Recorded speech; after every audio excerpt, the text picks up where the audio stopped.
eLembe municipality sizogoma abasebenza emaplazini. Ngeviki eliphelile sasisemajuba district lapho esathi nasixoxa khona nomphakathi.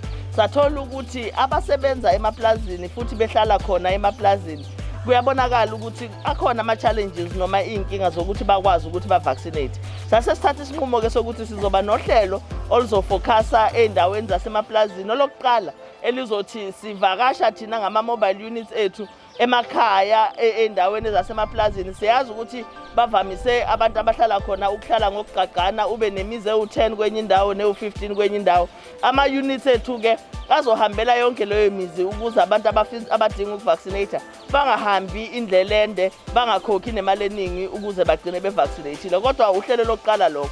Olesibili sivakashela ama-farms wona-ke qobo. Sisebenza sixoxa nabanikazi bawo ama-farms sibanxenxe ukuthi abavumele abasebenzi babo beze bazogoma sibe silana eplazini. Okusho ukuthi kuzoba savela isikhathi ngoba abezukudinga ukuthi bahambe indlela ende.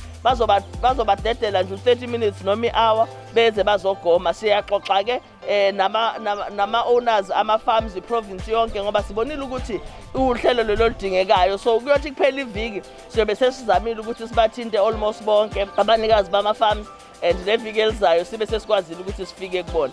Siyabacela-ke ukuthi abantu bonke abeze bazogoma. Sigoma wonke umuntu, sigoma abantu abawaphethe ama-IDs nabangawaphethe, abantu abakhona eSouth Africa abanawo ama-documents, nalabo abalahlekelwe ama-IDs nabangenawo ama-documents all together. Asibuzi ukuthi uvelaphi, asibuzi ukuthi yingani ungenawo ama-documents. Thina sikudingayo nje ukuthi umuntu eze azogoma ukuze zonke sikwazi ukuthi siphile eSouth Africa. Sicabanga ukuthi yilokho okubalekile njengoba umongameli benominister besijujile ukuthi asigome bonke abantu nalabo abangenawo ama-documents asibabiza ngokuthi ba-undocumented. Bakhona-ke i-province yonke labo bantu, so siyabacela bonke ukuthi abaphume bezogoma.